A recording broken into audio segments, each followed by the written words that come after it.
There classification. जो हमारा topic है वह है सूक्ष्म जीव एवं उनका वर्गीकरण।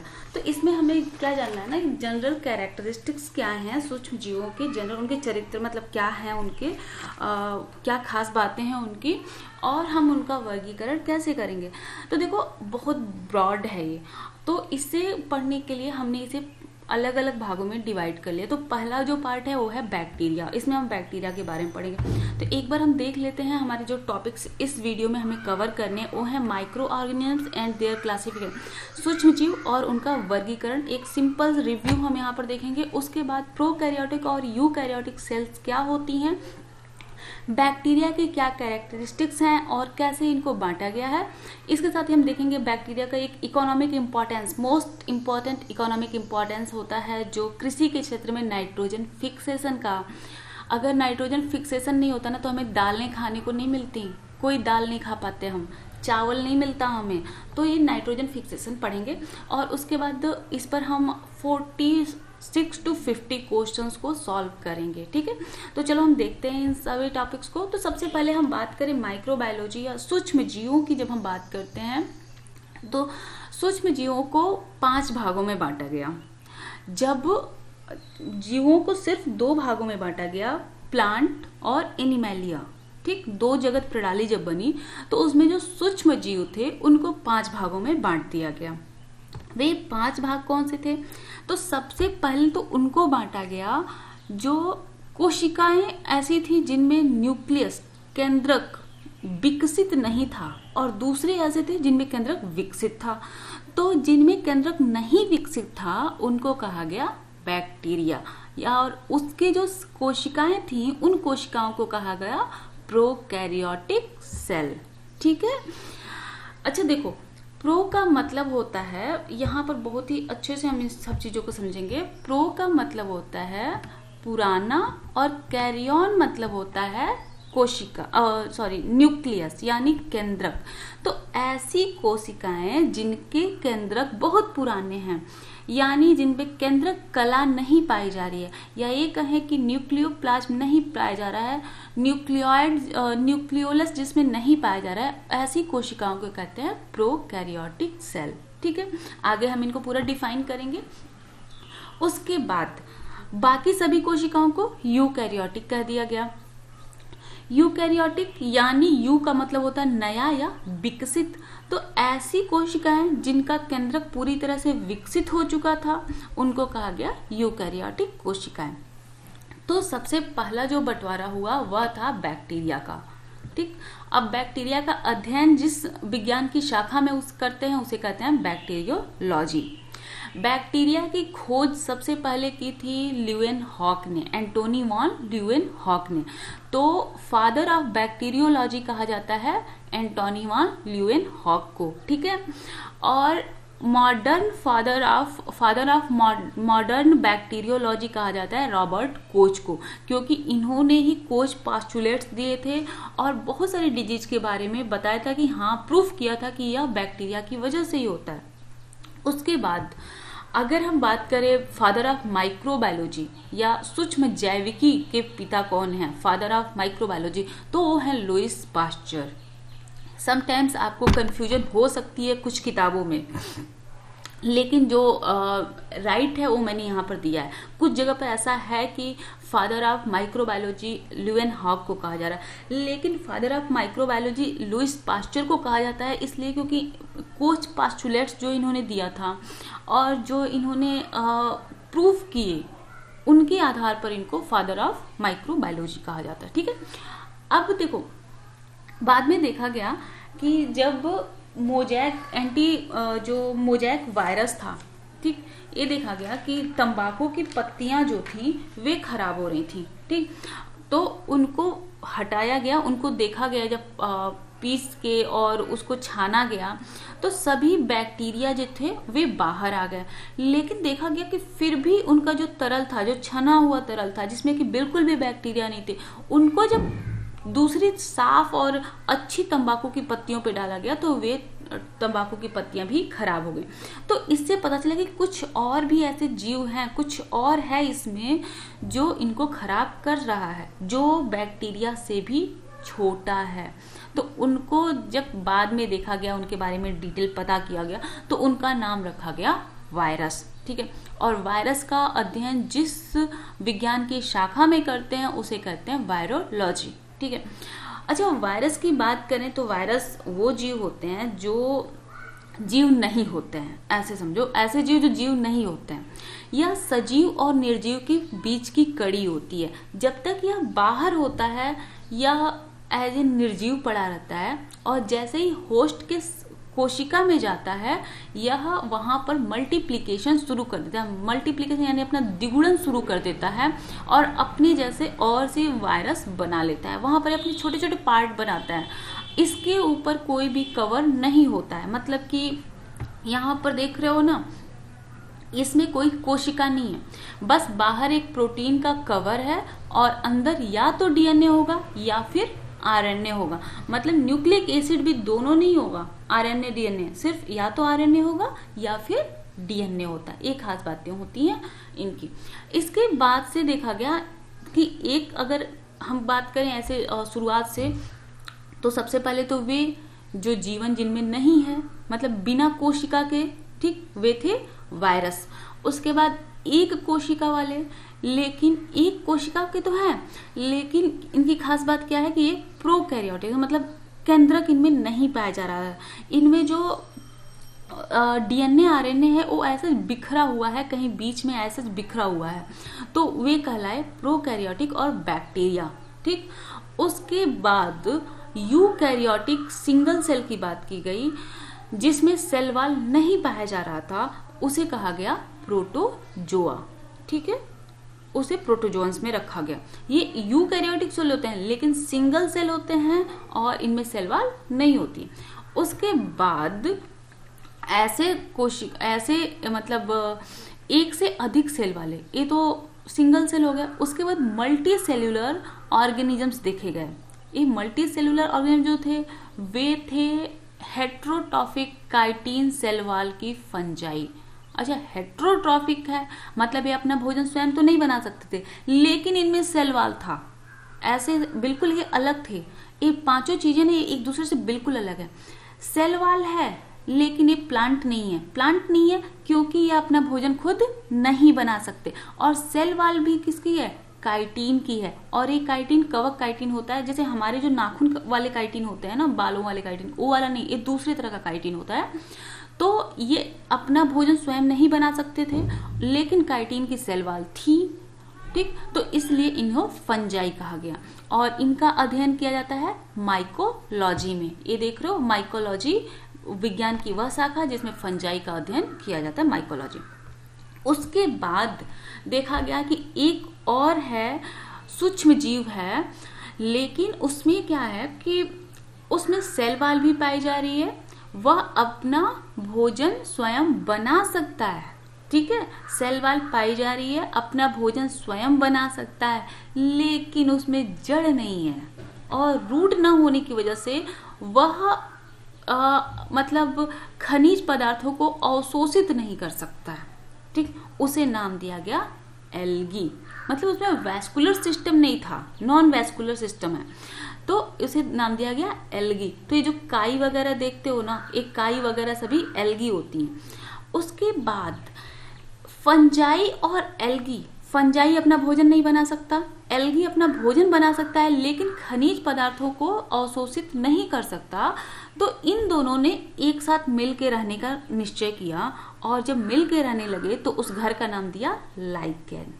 ओके, तो लाइकेन में फंजाई भी होता है और एल्गी भी होता है। फंजाई क्या करता है कि अपना जो सड़े गले पदार्थ होते हैं ना, वहां से भोजन को अवशोषित कर लेता है, खनिज पदार्थों को, और उन खनिज पदार्थों के आ जाने से एल्गी क्या करता है, उसको एनर्जी मिलती है और वो भोजन का निर्माण कर लेता है। अच्छा, लाइकेन के बारे में एक खास बात और, यह गंदगी में बिल्कुल नहीं होता। जहां साफ जगह होगी, ऑक्सीजन मिलेगी, वहीं पर ये सरवाइव कर पाता है। तो इसे इसलिए भी इसको रखा जाता है, यह पता लगाने के लिए कि हमारे आसपास का वातावरण कैसा है, मतलब कि ये कहें कि हमारे आसपास प्रदूषण तो नहीं है, प्रदूषण को चेक करने के लिए लाइकेन का प्रयोग किया जाता है। इसको लाइकेन का पौधा वहीं उपजेगा जहाँ की प्रदूषण नहीं होगा, जहाँ भी प्रदूषण होगा वहाँ लाइकेन का पौधा सूख जाता है। ठीक है, तो ये हमने देख लिया कि सूक्ष्म जीवों को 5 भागों में बांटा गया है, बैक्टीरिया, फंजाई, एल्गी, प्रोटोजोआ और वायरस। वायरस ऐसे पदार्थ होते हैं, पदार्थ ही कहेंगे इनको हम, क्योंकि इनमें जीवन नहीं होता है, इनमें सेल नहीं पाई जाती है, इसमें सिर्फ एक या तो डीएनए या फिर आरएनए होगा और उसके ऊपर प्रोटीन की कोट होगी। ठीक है, प्रोटीन की कवर होगा। उसके बाद बैक्टीरिया प्रोकैरियोट्स होते हैं और प्रोटोजोआ यूकैरियोट्स होते हैं, लेकिन सेल वॉल नहीं पाई जाती है, तो इनको जंतुओं में रखा गया, एनिमैलिया में रखा गया, किंगडम एनिमैलिया जंतु जगत में, और बैक्टीरिया को प्लांट में रखा गया था क्योंकि इसमें सेल वॉल पाई जाती है। ठीक है, लेकिन न्यूक्लियस बढ़िया नहीं पाया जाता, न्यूक्लियस मतलब रद्दी वाला न्यूक्लियस होता है। उसके बाद फंजाई ऐसे पौधे थे, देखो यहाँ पर देख रहे हो ना, फंजाई जो मशरूम खाते हो ना, वो फंजाई है। तो फंजाई ऐसे पौधे थे जो सेप्रोफिटिक थे, मतलब अपना भोजन नहीं बना सकते, हेट्रोट्रॉफिक है, बना बनाया भोजन कहीं से मिल गया तो उसे खा लेंगे, लेकिन इनमें सेल वॉल पाई जा रही है, इसलिए इनको पादप जगत में रखा गया। उसके बाद आता है एल्गी, जो अपना भोजन तो स्वयं बना सकता है, लेकिन इसमें वैस्कुलर सिस्टम नहीं पाया जा रहा है। जैसे जो भी समुद्रों में, पानी में कहीं भी काई लगा हुआ देखते हो ना, साफ पानी में लगता है, मोस्टली ऐसा होता है कि ये साफ पानी में ही लगते हैं। तो कहीं भी आप पानी वानी रखते हो तो उसमें काई लग जाती है, फिसल के गिरते होगे कभी, मतलब कभी गिरे होगे तो याद होगा, फिसल के कहीं गिरे होगे काई लगने की वजह से, तो ये होता है काई। ठीक है, तो अब हम पढ़ने वाले हैं आगे बैक्टीरिया के बारे में। उसके पहले हम जानेंगे क्या होते हैं प्रोकैरियोट। तो 10 से 11 ऐसी बातें हैं जिनके आधार पर इनको अलग किया गया है। तो सबसे पहली बात है कैप्सूल। ये देखो, ये रेड कलर का देख रहे हो ना, कैप्सूल है। यह कैप्सूल इसको बचाने का काम करता है, मतलब हमारे पेट में, हमारी आंतों के अंदर जो बैक्टीरिया होता है ना, इस्चेरिचिया कोलाई जो होता है, ई कोलाई से कहते हैं, इसके ऊपर एक कवर होता है। अच्छा, हमारे अंदर जो जब हम खाना खाते हैं तो HCl बनता है ना, और HCl के बारे में जानते हो, ये किसी भी चीज को नष्ट कर सकता है, पचा सकता है, लेकिन वह इसे नहीं पचा पाता, इसके कैप्सूल की वजह से। ठीक, तो कैप्सूल इनको ऐसी परिस्थितियां, जो प्रतिकूल परिस्थितियां, उसमें बचाने में मदद करता है। ठीक है, तो पहला तो हो गया कैप्सूल, जो सिर्फ प्रोकैरियोटिक कोशिका में पाया जाता है, यूकैरियोटिक कोशिका में नहीं पाया जाता। ठीक है, दूसरा है साइटोप्लाज्म। ऐसे देख रहे हो, साइटोप्लाज्म चारों तरफ बिखरा होता है, पूरी कोशिका में साइटोप्लाज्म बिखरा होता है, कोशिका द्रव्य जो है वह पूरी कोशिका में बिखरा होता है। जबकि जो यूकैरियोटिक की कोशिका होती है उसमें कोशिका द्रव्य न्यूक्लियस और प्लाज्मा मेम्ब्रेन के बीच में रहता है, न्यूक्लियस के अंदर नहीं जाता। लेकिन यहाँ तो न्यूक्लियस पाया ही नहीं जा रहा है, प्रोकैरियोट में तो न्यूक्लियस पाया ही नहीं जा रहा है, तो इसलिए साइटोप्लाज्म पूरी तरफ बिखरा हुआ है। तीसरा राइबोसोम। यहाँ प्रोकैरियोटिक में जो राइबोसोम पाए जाते हैं वो 70S होते हैं, 70S, और यूकैरियोटिक में जो राइबोसोम पाए जाते हैं वो होते हैं 80S। ठीक है, उसके बाद प्लाज्मिड। एक खास बात, सबसे खास चीज जो इसके अंदर होती है वह होती है प्लाज्मिड। जो जीन अभियांत्रिकी हमारे यहाँ शुरुआत हुई ना, वह इसी की बदौलत हो सके, इस प्लाज्मिड की वजह से। प्लाज्मिड क्या करता है कि यह अपने आप भी द्विगुणित हो जाता है, मतलब इसका रेप्लिकेशन, ये कहें कि ये खुद भी रेप्लिकेट हो जाता है। अगर यह यहाँ पर इसके डीएनए में जुड़ गया अगर, तो भी रेप्लिकेट हो जाएगा। और अगर इसको किसी होस्ट के अंदर, एक बैक्टीरिया किसी होस्ट के अंदर गए तो उसके अंदर जाके भी ये रेप्लिकेट कर जाता है। इसकी एक खास बात होती है कि कहीं भी रेप्लिकेशन इसका शुरू हो जाएगा, यही इसकी सबसे खास बात होती है। ठीक है, जो सिर्फ प्रोकैरियोटिक कोशिका में ही पाई जाती है, बाकी सब में नहीं पाया जाता। तो प्लाज्मिड बहुत खास होता है, इसके कुछ अच्छे गुणों को लेकर हम जीन अभियांत्रिकी भी करते हैं। उसके बाद पांचवा होता है न्यूक्लियोइड। इसमें न्यूक्लियस नहीं पाया जाता है, लेकिन एक जगह गुच्छे के रूप में डीएनए मौजूद होता है, गुच्छे के रूप में एक जगह बीच में कहीं इकट्ठा होता है, तो उसी जगह को कह दिया जाता है न्यूक्लियोइड। न्यूक्लियस नहीं होता है, न्यूक्लियोलस भी नहीं होता है, तो न्यूक्लियाइड इसमें पाया जाता है। तो अब एक बार फिर से हम बात कर लें इसके बारे में। प्रोकैरियोटिक कोशिका में क्या क्या ऐसी चीजें हैं जो पाई जाती हैं और जो यूकैरियोटिक में नहीं पाई जाती हैं। तो कैप्सूल, ठीक, कैप्सूल, 70S राइबोसोम, प्लाज्मिड और न्यूक्लियोइड और बैक्टीरियम फ्लैजिलम, ये दूसरे तरह का फ्लैजिला होता है, बैक्टीरियम फ्लैजिलम। यह 4-5 चीजें ऐसी हैं जो सिर्फ और सिर्फ बैक्टीरिया में ही पाई जाती हैं, यानी ये कहें कि सिर्फ प्रोकैरियोटिक की कोशिका में पाई जाती हैं। अच्छा, अब हम बात कर लेते हैं ऐसी कौन सी चीजें हैं जो यूकैरियोटिक में पाई जाती हैं और प्रोकैरियोटिक में नहीं पाई जाती हैं। तो सेल्यूलोज की बनी हुई सेल वॉल सिर्फ पौधों की कोशिकाओं में पाई जाती है, लेकिन पौधों की कोशिकाएं भी तो यूकैरियोटिक है ना, तो हम कह सकते हैं कि सेल वॉल सिर्फ यूकैरियोटिक में पाया जाता है, प्रोकैरियोटिक में नहीं पाया जाता है। प्लास्टिड यानी लवक, जिसकी वजह से रंग आते हैं, हरित लवक, वर्डी लवक, अवर्डी लवक, ठीक है। तो ये जो लवक होते हैं यानी जो प्लास्टिड होते हैं, ये सिर्फ और सिर्फ यूकैरियोटिक कोशिका में पाए जाते हैं। यूकैरियोटिक में भी किस में पाए जाते हैं? सिर्फ पौधों की कोशिकाओं में। यहाँ पर देखो, ये पौधे वाली कोशिका है और यहाँ पर मैंने बना दिया है इन दोनों को कि ये दो खास चीजें हैं जो सिर्फ पौधे की कोशिका में पाई जा रही हैं। तो सेल वॉल, प्लास्टिड यूकैरियोट में पाए जाते हैं लेकिन प्रोकैरियोट में नहीं पाए जाते। इसके साथ ही न्यूक्लियस, न्यूक्लियोलस, ये दोनों चीजें भी सिर्फ और सिर्फ यूकैरियोटिक कोशिकाओं में पाई जाती हैं। इसके साथ ही जो जंतु कोशिकाएं होती हैं ना, उसमें लाइसोसोम पाया जाता है, जिसे मौत की थैली कहते हैं, सुसाइड बैग, ठीक, आत्महत्या की थैली। तो यह सिर्फ पाया जाता है जंतु कोशिकाओं में, यानी किसमें? यूकैरियोटिक कोशिका में। ठीक है, ऐसे Golgi body, mitochondria, peroxisomes, 80S ribosome, ये सब, एंडोप्लाज्मिक रेटिकुलम, ये सब कहाँ पर पाया जा रहा है? यूकैरियोटिक कोशिकाओं में। प्रोकैरियोटिक में ये नहीं पाया जाता। एक बार हम फिर से डिफाइन कर लें इसको कि प्रोकैरियोटिक में क्या होता है, यूकैरियोटिक में क्या होता है। समझ में तो आ रहा है ना आपको?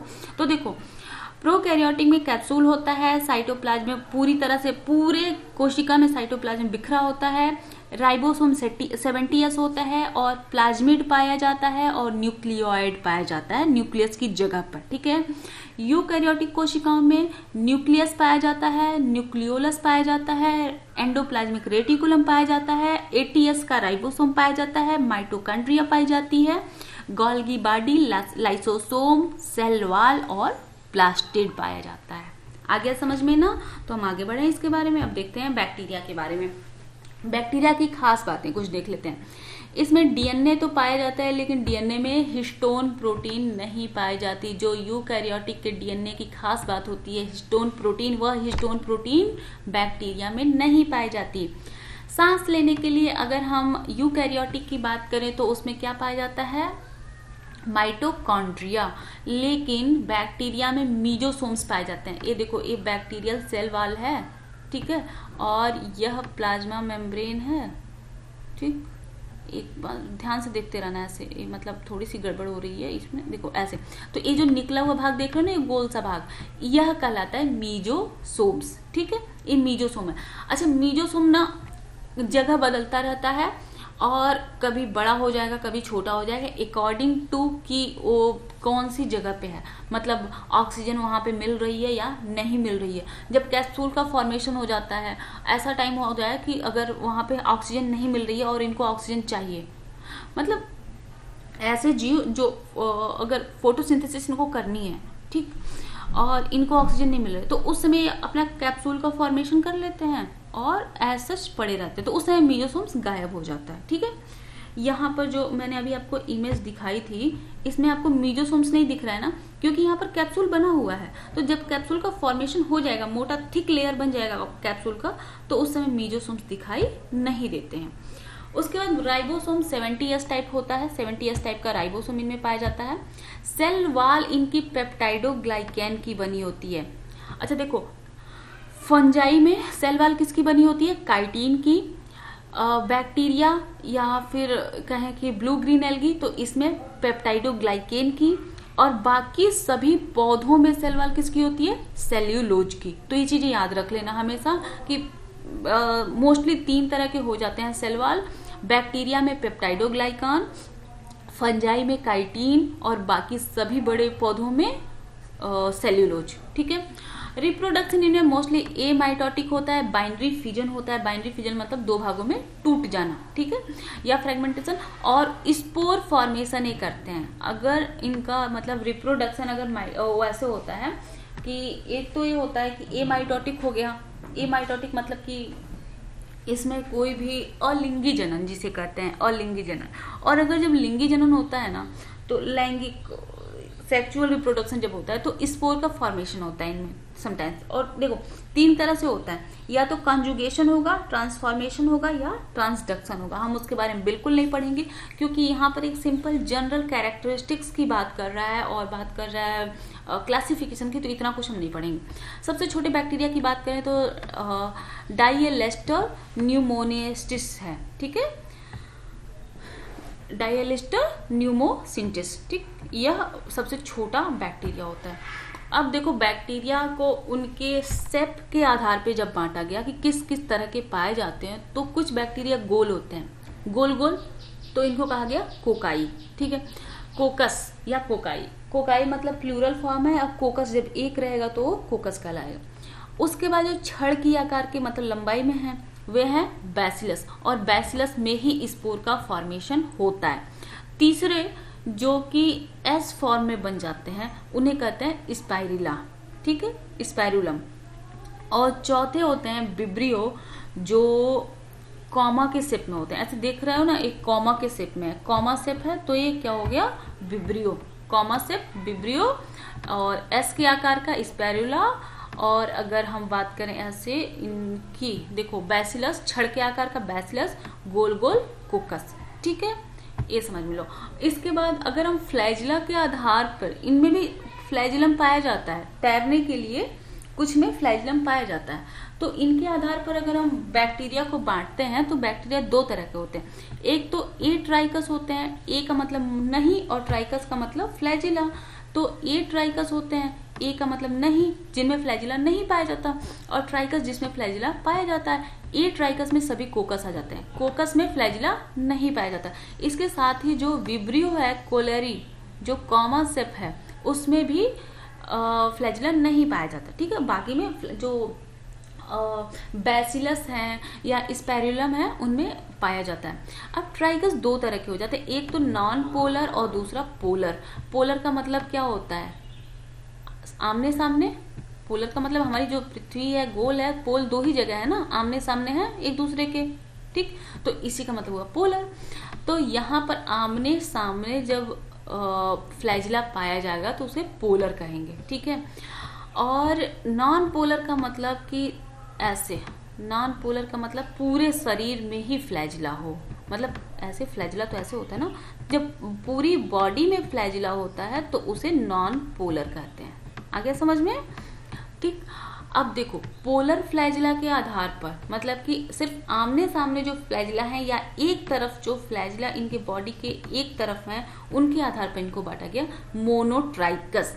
मोनोट्राइकस का मतलब है कि फ्लैजिला सिर्फ एक ही होगा, एक तरफ होगा, ऐसे और ऐसे, ठीक। तो समटाइम्स विब्रियो जो कॉलेरी होता है, विब्रियो कॉलेरी जिससे कॉलरा होता है, कॉलरा जो हैजा, ठीक है, तो इसमें एक तरफ एक फ्लैजिला पाया जाता है, ठीक है। उसके बाद एम्फीट्राइकस, एम्फीट्राइकस वो होते हैं कि दोनों तरफ फ्लैजिला पाया जाता है। एम्फी मतलब बोथ साइड, तो दोनों तरफ फ्लैजिला पाया जाएगा, उसे कहते हैं एम्फीट्राइकस। उसके बाद तीसरा होता है सिफेलोट्राइकस। सिफेलोट्राइकस का मतलब होता है ऐसे, देखो दोनों तरफ फ्लैजिला होगा और गुच्छे के रूप में होगा, ठीक है, गुच्छे के रूप में होगा, दोनों तरफ होगा ऐसे। उसके बाद आता है लोफोट्राइकस। लोफोट्राइकस में एक ही तरफ होगा लेकिन ढेर सारे फ्लैजिला पाए जाते हैं। इनके एग्जाम्पल भी देख लो। ए ट्राइका, फिर से एक बार समझ लो, बैक्टीरिया को फ्लैजिला के बेसिस पे जब बांटा गया तो 2 तरह के हुए। एक ऐसे जिनमें फ्लैजिला नहीं पाया जाता है, उनको कहा गया ए ट्राइकस, इसमें आते हैं कोकस, और बहुत सारे विब्रियो भी इसी में आ जाते हैं, कॉमा से वाले। दूसरा होता है ट्राइकस, जिसमें कि फ्लैजिला पाया जाता है। अब ट्राइकस भी दो तरह के होते हैं, एक होता है पोलर यानी आमने सामने फ्लैजिला पाया जाए, और एक होता है नॉन पोलर जबकि पूरी बॉडी में ही फ्लैजिला पाया जाए। तो जो पोलर होते हैं वो पोलर चार तरह से विभाजित किए गए हैं। एक तो होता है मोनोट्राइकस जिसमें सिर्फ एक ही फ्लैजिला पाया जाएगा, एक ही जगह पे पाया जाएगा। उसके बाद एम्फीट्राइकस जो दोनों तरफ फ्लैजिला पाया जाएगा। तीसरे सिफेलोट्राइकस जो दोनों तरफ फ्लैजिला होगा लेकिन गुच्छे के रूप में होगा। और लोफोट्राइकस एक ही तरफ फ्लैजिला होगा और गुच्छे के रूप में होगा। नॉन पोलर में को आ जाता है पेरीट्राइकस कहते हैं। पेरीट्राइकस, पेरी का मतलब पूरा, पेरी मतलब पूरा, तो जो पूरे शरीर में फैला हुआ होगा उसे पेरीट्राइकस कहते हैं। एग्जाम्पल भी देख लो, मोनोट्राइकस का एग्जाम्पल है विब्रियो कॉलेरी जिसकी वजह से कॉलरा होता है। तो ये पैरासाइट हुआ ना, पैरासाइट हुआ ना, ये होस्ट के अंदर जाता है उसको कॉलरा हो जाता है, तो यह पैरासाइट हो गया। यहाँ से याद भी कर लो कि पैरासाइट बैक्टीरिया कौन सा है, विब्रियो कॉलेरी। एम्फीट्राइकस नाइट्रोसोमोनास होते हैं। नाइट्रोसोमोनास के बारे में आगे हम बहुत अच्छे से पढ़ेंगे अभी। उसके बाद सिफेलोट्राइकस स्यूडोमोनास, ठीक है, स्यूडोमोनास क्या होता है, सिफेलोट्राइकस होता है। लोफोट्राइकस स्पेरुलम वॉल्यूटेंस, ठीक है, ये लोफोट्राइकस होता है। और नॉन पोलर पेरीट्राइकस कौन सा होता है, क्लॉस्ट्रीडियम। क्लॉस्ट्रीडियम बॉट्यूलिनम की वजह से बॉट्यूलिज्म डिजीज होती है जिसमें शरीर एकदम हमेशा जैसे कि बीमार से इंसान लगता है, एकदम हमेशा ही बीमार लगता है, एनर्जी उसको नहीं मिल पाती। अच्छा, बैक्टीरिया को उसके न्यूट्रिशन और जहां पर वो रहता है उसके आधार पर जब बांटा गया तो बैक्टीरिया दो तरह के हैं, एक तो आर्ची बैक्टीरिया और दूसरे यू बैक्टीरिया। आर्ची बैक्टीरिया वे बैक्टीरिया होते हैं, अच्छे से समझ लेना इसको, बहुत इंपॉर्टेंट है। आर्ची बैक्टीरिया वे बैक्टीरिया होते हैं जो ऐसी जगहों पे पाए जाएं जहां जीवन के बारे में हम कल्पना नहीं कर सकते, ठीक है, ऐसी जगहों पर पाए जाने वाले बैक्टीरिया को आर्ची बैक्टीरिया कहते हैं। जैसे कि आप सोच सकते हो क्या कि नमक के अंदर की जीवन होगा।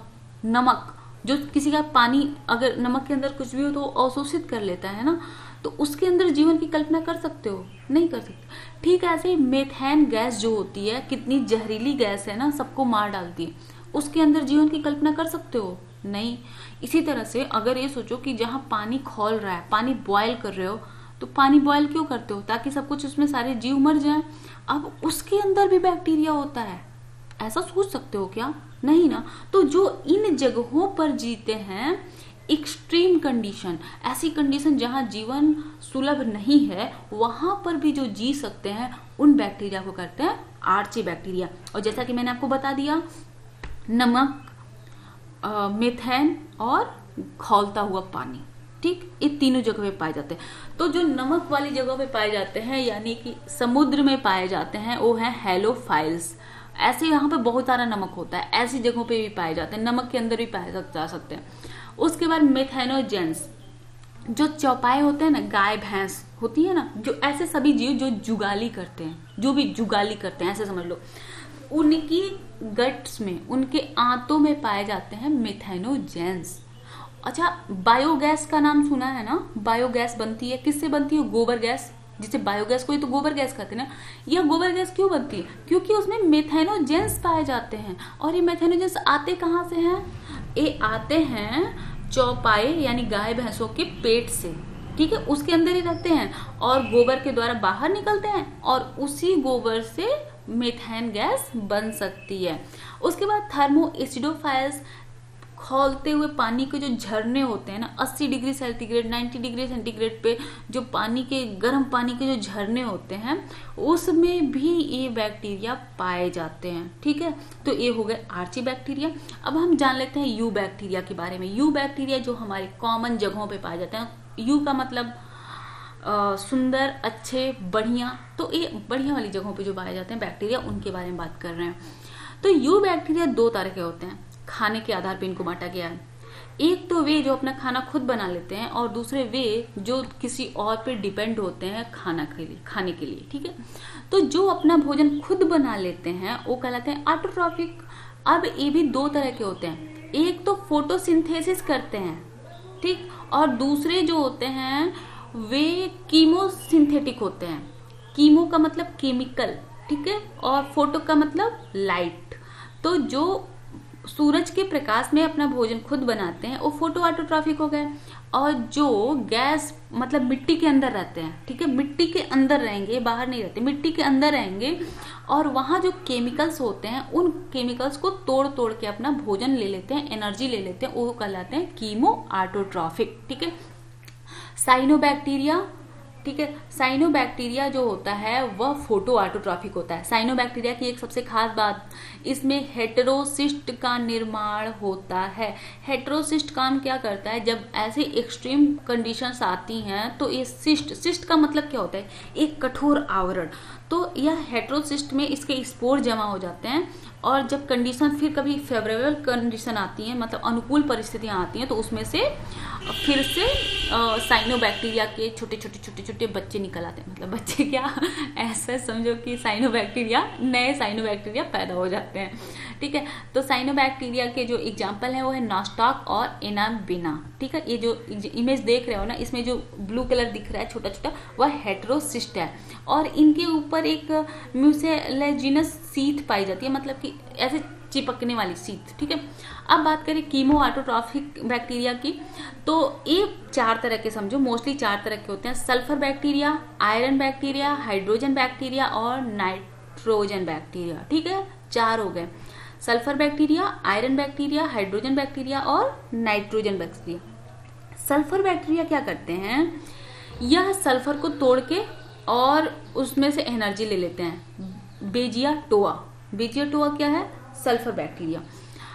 और फेरस को फेरिक में कन्वर्ट कर देता है, मतलब आयरन बैक्टीरिया जो होता है वह फेरस को फेरिस में कन्वर्ट कर देता है, और इसका नाम है गैलियोनेला। गैलियोनेला, एफ के बाद आता है जी, तो याद कर लो, एफ के बाद जी, जहां भी गैलियोनेला दिख लेगा समझ लेना ये आयरन बैक्टीरिया है।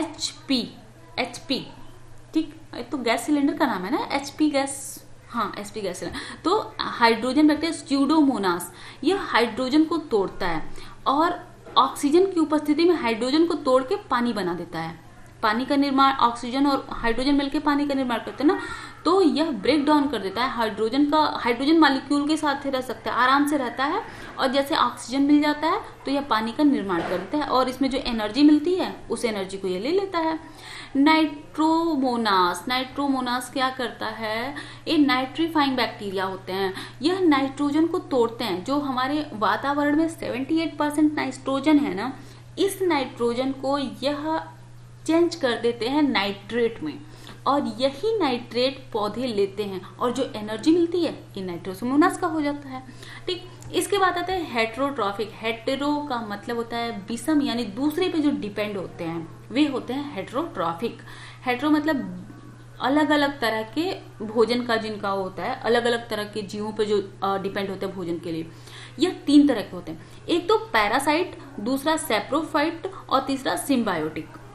अच्छा, पैरासिटिक बैक्टीरिया जो होता है वह होता है, जैसे कि अगर दूध से दही बन रही है ना, दूध से दही बन रही है, तो एक काम बनाने का कौन करता है, नहीं सॉरी, दूध से दही तो फर्मेंटेशन हो गया, उसको छोड़ो। पैरासिटिक का समझो कि जो भी हमें बीमारियां होती हैं ना बैक्टीरिया की वजह से, जैसे अभी हमने कहा था बॉटुलिज्म बीमारी जो होती है, या विब्रियो कॉलेरी, कॉलरा जो होता है वह विब्रियो कॉलेरी की वजह से हुआ ना, तो वह पैरासिटिक बैक्टीरिया हो जाते हैं।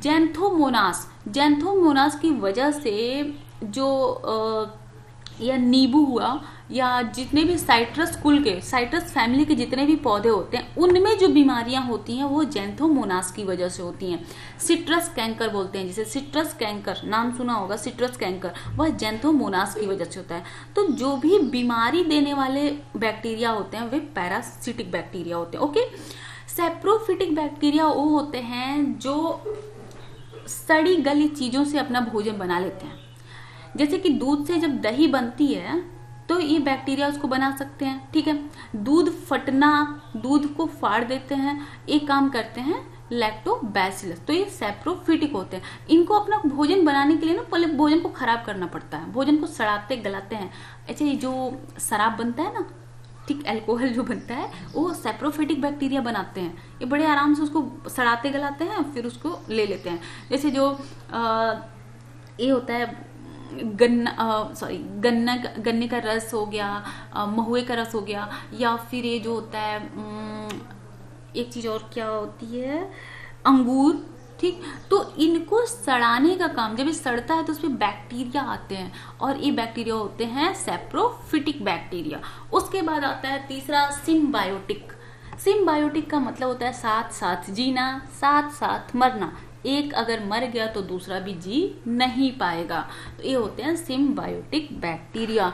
ये राइजोबियम, सिम्बायोटिक बैक्टीरिया का सबसे स्पेशल एग्जाम्पल होता है राइजोबियम। अगर राइजोबियम न हो, ठीक, राइजोबियम अगर न हो तो प्लांट, जो दलहन की फसलें होती है ना, जो ऐसे दाल जिनसे हमें मिलता है, जैसे अरहर हो गया, मक्का हो गया, मटर हो गया, अरहर मटर चना, तो इनकी जड़ों में राइजोबियम रहता है और लेग्यूम का फॉर्मेशन करता है, मतलब कि लेग्यूम फॉर्मेट करता है, और उसी लेग्यूम की वजह से हमें दालें मिलती हैं।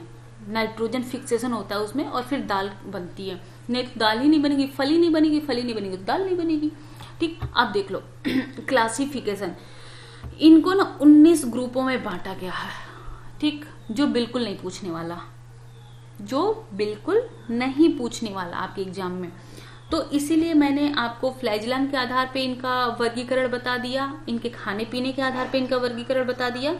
एक क्लासिफिकेशन फोटोसिंथेसिस के आधार पे, मूवमेंट के आधार पे किया गया है, और इनके आकार के आधार पर मैंने बताया वही सारी चीजें यहाँ पे हैं, लेकिन इनको अलग तरीके से बांटा गया है। जैसे कि देखो, ग्राम निगेटिव बैक्टीरिया, जब स्टेन लिया जाता है ना, इनको स्टेनिंग की जाती है, तो जो स्टेन को ले लेते हैं, जैसे कि बैक्टीरिया इतने माइन्यूट होते हैं तो दिखाई तो देंगे नहीं, इनका कोई अपना रंग तो होता नहीं है।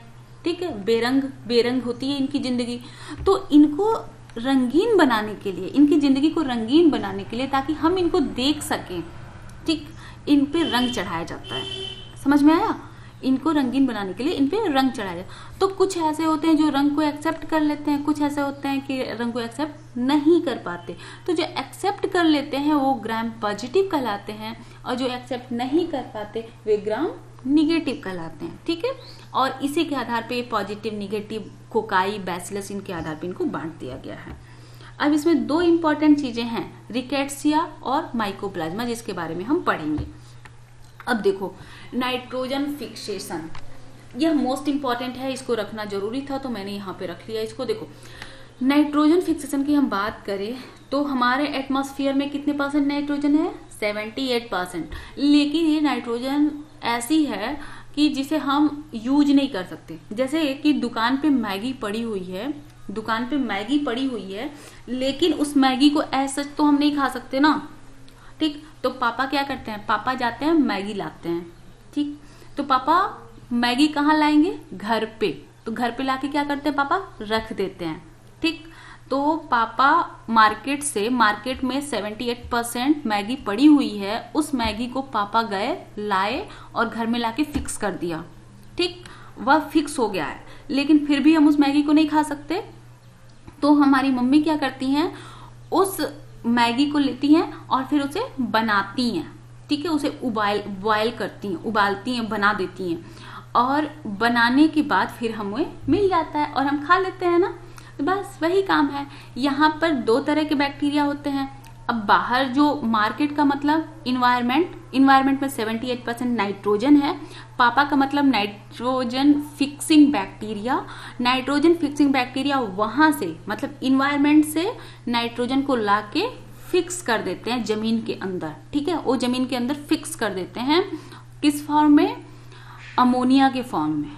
ठीक है, जब तक दुकानदार के यहाँ मैगी है वो मैगी है, हमारे यहाँ आता है तो नूडल्स हो जाता है। ठीक, तो वह क्या होता है? नूडल्स के फॉर्म में उसको फिक्स कर देते हैं, सॉरी अमोनिया के फॉर्म में उसको फिक्स कर देते हैं। ठीक है, उसके बाद मम्मी का मतलब नाइट्रीफाइंग बैक्टीरिया। नाइट्रीफाइंग बैक्टीरिया क्या करता है? उसी अमोनिया को चेंज कर देता है नाइट्रेट में। ठीक है, नाइट्रीफाइंग बैक्टीरिया क्या करते हैं? अमोनिया को नाइट्रेट में चेंज कर देते हैं, और यह अमोनिया नाइट्रेट में जब चेंज हो जाती है तो यही नाइट्रेट पौधे ग्रहण कर पाते हैं। आ गया समझ में? नाइट्रेट मतलब बना हुआ मैगी, तैयार खाने के लिए तैयार मैगी नाइट्रेट हो गया।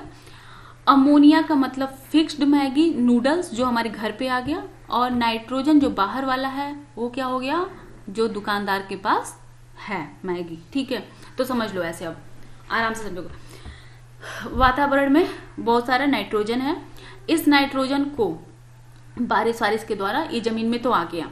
यहाँ पर नाइट्रोजन फिक्सिंग बैक्टीरिया होते हैं। नाइट्रोजन फिक्सिंग बैक्टीरिया अगर हम बात करें तो दो तरह के होते हैं, एक तो स्वतंत्र रूप से रहते हैं और दूसरे जो सिम्बायोटिक फॉर्म में रहते हैं। ठीक है, तो जो फ्री फॉर्म में रहते हैं वो होते हैं एजिटोबैक्टर और क्लॉस्ट्रीडियम। ये दोनों जीनस जो होते हैं ये फ्री फॉर्म में रहते हैं, एजिटोबैक्टर और क्लॉस्ट्रीडियम। ठीक है, राइजोबियम लेग्यूमिनेसरम जो होता है, तो देख लो यहाँ पर समझ में आ जाएगा। सॉरी, यहाँ पर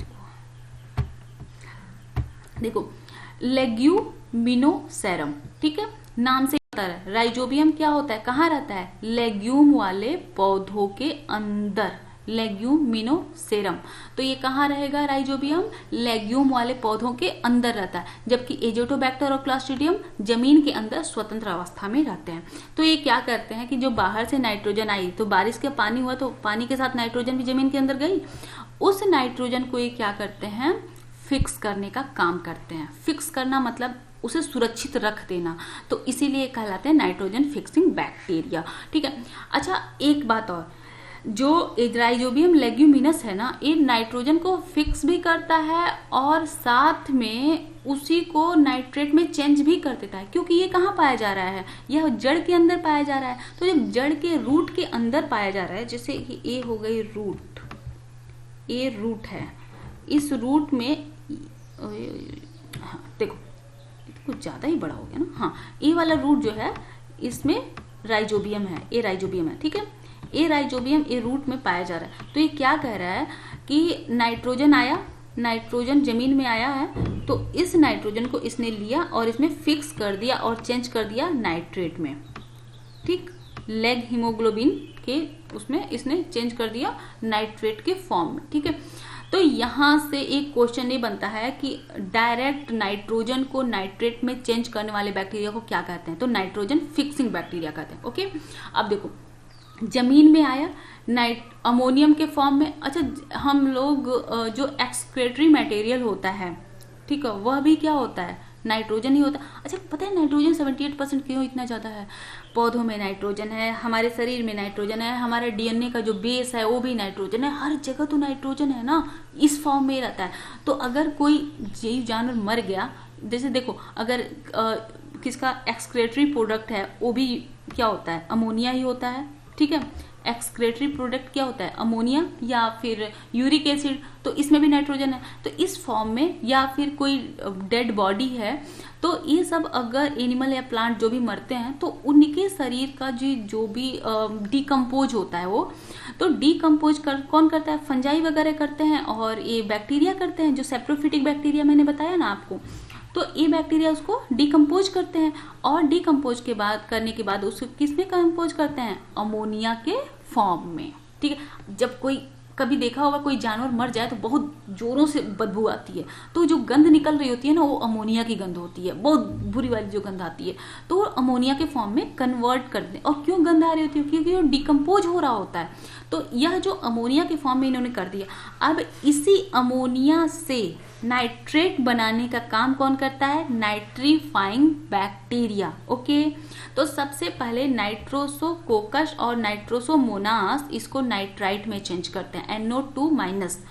अमोनिया को नाइट्राइट में चेंज करते हैं, और नाइट्राइट को नाइट्रोबैक्टर नाइट्रेट में चेंज करता है, NO3-। आ गया समझ में। तो नाइट्रोजन फिक्सेशन क्या होता है, नाइट्रोजन से अमोनिया का बनना नाइट्रोजन फिक्सेशन कहलाता है, और अमोनिया से नाइट्रेट का बनना नाइट्रीफिकेशन कहलाता है।